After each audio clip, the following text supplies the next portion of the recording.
বন্ধুসকল, আজি এটা নতুন খাদ্য প্ৰস্তুত কৰি দেখুৱাম কাকাৰা। আৰু কাকাৰাবিলাক আপোনালোকে খুব ধুনীয়াকৈ ধুই ল'ব এনেকৈ ব্ৰাছেদি। আৰু তাৰপিছত কাকাৰা আৰু হ'ল আপোনাৰ পিঠাগুড়ি আৰু বাঁহৰ গাজেৰে বনাম। কাকাৰাবিলাক এই মায়ে ধুই আছে, এটা আনিছোঁ পথাৰৰ পৰা। আৰু আপোনালোকে খুব ধুনীয়াকৈ ধুই ল'ব, নহ'লে কিন্তু মাটি মাটি হ'ব আৰু খাওঁতে অসুবিধা পাব। ভিডিঅ'টো আপোনালোকে শেষলৈকে চাব। এয়া মই মিক্সিত চাউল গুড়ি কৰিম, পিঠাগুড়ি মিক্সিত দিছোঁ, মিক্সিত দি আছোঁ। ভিডিঅ'টো আপোনালোকে চাই থাকক। আজি খাৱাহে কথা, পিঠাগুড়ি আৰু অলপ বাঁহৰ গাজা, জুতি বেলেগ। সেনেহেন কথা দেচোন। মিক্সিত মই গুড়া কৰি আছোঁ। এই পিঠাগুড়ি হৈ গ'ল। এতিয়া মিক্সিৰ পৰা মই বাহিৰত উলিয়াম। এইটো হ'ল বাঁহৰ গজা, চিচাত থোৱা থাকে, মানে গ্লাছত থ'লে ভাল, প্লাষ্টিকৰ বেমাৰত ভাল নহয়। সেইটো কাৰণে আমি চিচাত ভৰাই থৈ দিছোঁ।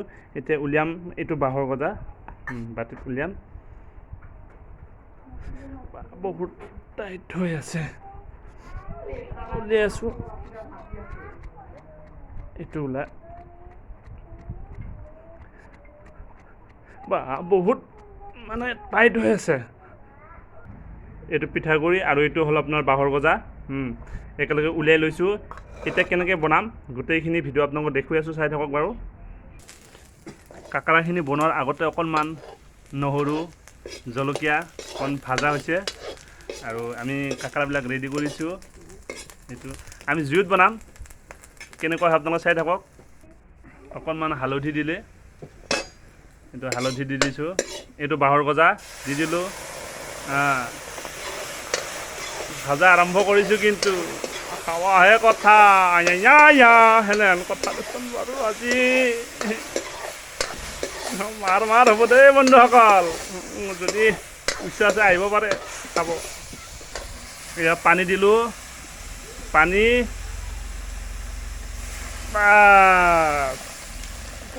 এতিয়া পানীটো উতলাৰ লগে লগে আমি কি কৰিম, পিঠাগুড়ি দিম। আৰু অকণমান দিব লাগিব, মানুহ বেছিটো। চাই থাকক বন্ধুসকল, কি বনাইছোঁ, কি হয়, কি হ'ব গৈ আছে। এয়া কঁঠাল খাই আছে, হাই দিয়া, হাই দি। কঁঠাল খাওঁত গোটেই বেয়া নহয়, এইটো কঁঠাল। অকণমান আঞ্জাখিনি উতলালৈকে মই নতুনকৈ এটা ফাৰ্ম মাছৰ আৰম্ভ কৰিছোঁ, আমাৰ থলুৱা মাছ ৰখাৰ কাৰণে। আমাৰ শিঙি মাগুৰ, সেইখিনি থলুৱা মাছখিনি মই সংৰক্ষণ কৰি ৰাখিম ইয়াতে। এই ফাৰ্মিং বনাই আছোঁ নতুনকৈ, আৰু মোৰ এইটো পুৰণা ফাৰ্মিং। ইয়াত প্ৰায় 20,000 মাছ আছে, শিঙি মাগুৰ আৰু ধৰক চৰা চৰা এনেকুৱা আছে। আৰু আপোনালোকক এইটোৰ ওপৰতো এটা ভিডিঅ' বনাম, সেইটো দেখুৱাম বাৰু। এতিয়া এইখিনি সময় অকণমান পানীটো উতলিব দিছোঁ, পিঠাগুড়িটো দিম, দিয়াটো দেখুৱাম আপোনালোকক। অকণমান এইখিনি সময়ত নতুন নতুন কিবা কিবি আমি চাইছোঁ আৰু কি কি কয় আৰু কি কৰিম এইবিলাক আৰু নে কি। মানে আকৌ আহিলোঁ কেকেৰা আঞ্জাত, সাংখ্ৰাই নেকং আমাৰ বড়ো ভাষাত। এয়া কেঁকুৰাৰ যিটো মানে ঢাকনি থাকে, সেইবিলাক চাফা কৰি দি আছে। এইটো ঢাকনিটো চাফা কৰি দি আছে, পানীবিলাক উলিয়াই লৈ আছে, চাওক।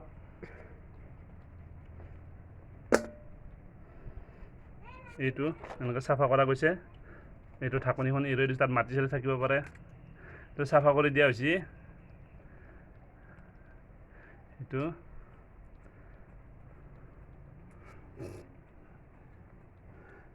এইটো কাকাৰা। আমাৰ বড়ো মানুহ কথাটো জানে আৰু লাজ কৰে, হাঁহিছি।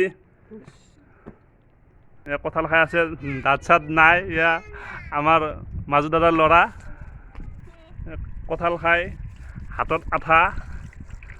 চাই পেলাই হাঁহি দি দাঁতকেইটা চাওঁ, দাঁতকেইটা দেখুৱাই দি, দাঁত নাই, পকাই খাই শেষ।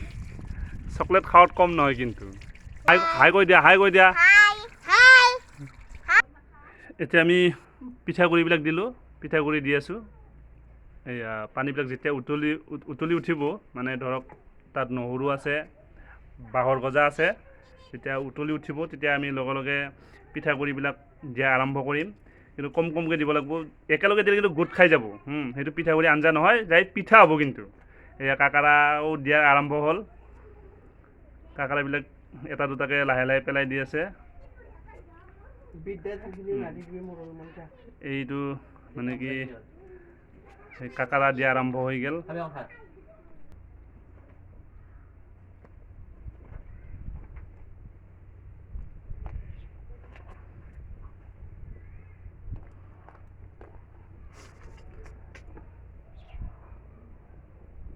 আজি কাকাৰা খাৱাহে কথা আপোনালোকেও এনেকৈ বনাব পাৰে যদি খাব ইচ্ছা কৰে মই গোটেইখিনি যিটো ৰন্ধন প্ৰণালী সেইটো গোটেইখিনি দেখুৱাই দিছোঁ ঠিক এনেকৈ বনাওঁ আমি খাই খুব সোৱাদ লাগে আৰু জুইবিলাক ভাল হ'ব লাগে আচলতে জুইখিনি খুব ধুনীয়া হ'ব লাগে আপোনালোকে জুইখিনি খুব ভালকৈ দিব আৰু গেছতকৈ পাৰিলে খৰিৰ জুইত বেছি ভাল হয়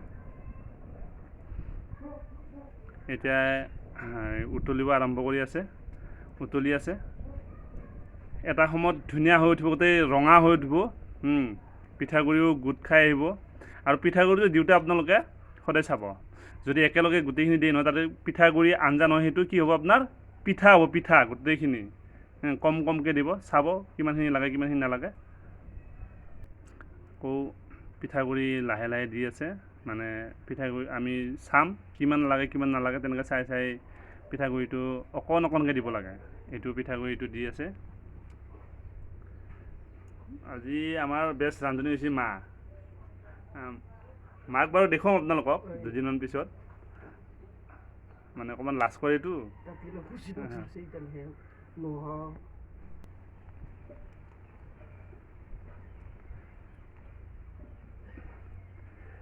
লাহে লাহে ধুনীয়া কালাৰ হৈ আহি আছে কাকাৰাবিলাক গোটেই ৰঙা পৰিব আমাৰ খাংখ্ৰাইটো ৰঙা হ'ব আৰু এইটো সেনেহেন কথা দেচোন খাংখ্ৰাই মেগং আমাৰ খাপলাং ভাইৰ কথাৰ নিচিনা খাংখ্ৰাই মেগংটো খাম আজি ইয়া সখী এয়া ধুনীয়া কালাৰ হৈ আহি আছে অকণমান হালধি কম হৈছে হালধি দিম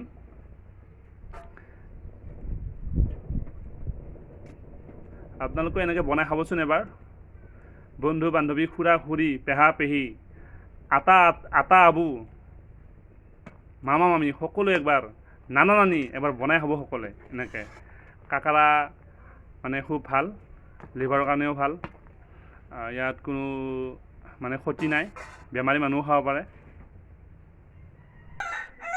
আঞ্জা হৈ গ'ল আঞ্জা এতিয়া খাৱাহে কথা পাঁচটা ভাগত ল'ম হৈ গ'ল এয়া সম্পূৰ্ণ হৈ গ'ল এতিয়া আমি খাম কেনেকুৱা লাগে গোটেইখিনি সোৱাদ আপোনালোকক কম টেঙা লাগে নে মিঠা লাগে না ভাল লাগে গোটেইখিনি আপোনালোকে গম পাই থাকিব ভিডিঅ'টো কিন্তু শেষলৈকে চাব দেই তেতিয়াহে জুতিটো পাব 2 পিচমান দুটা তিনিটামান উঠাই তাৰপিছত মানে খাই চাম কেনে লাগে সোৱাদ হৈছে নে নাই এইটো ল'লোঁ ভাতেদি নহ'লে ভাগ নাপামতো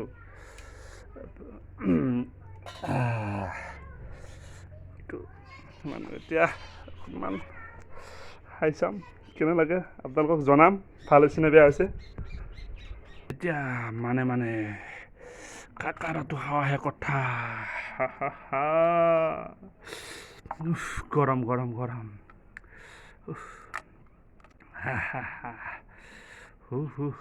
তেল হৈছে ধুনীয়া মজা খুব ধুনীয়া মজা হৈছে আৰু এইটো বাৰু খাওঁ আপোনালোকেও খাব পাৰে এনেকৈ খুব ভাল লাগিব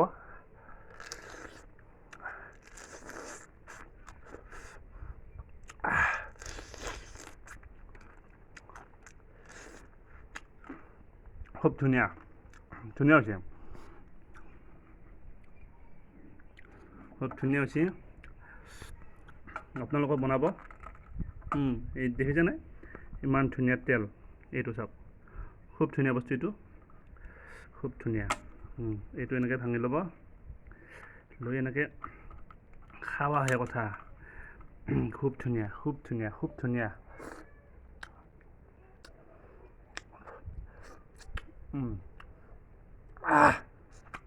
মজা আকৌ নতুন নতুন ভিডিঅ' দেখুৱাম বাৰু আপোনালোকক খোৱা খাদ্যৰ ওপৰতে হয়তো কালি পৰহি আমাৰ শুকান মাছৰ ওপৰত দেখুৱাম কঁঠাল গুটি আৰু মাছ আৰু নহ'লে হয়তো মাংস তেনেকৈ বনাই দেখুৱাম আপোনালোকক কেনেকৈ খাওঁ আমি মাংস আৰু কঁঠাল গুটি এইটো চাওক কি ধুনীয়া কি মজা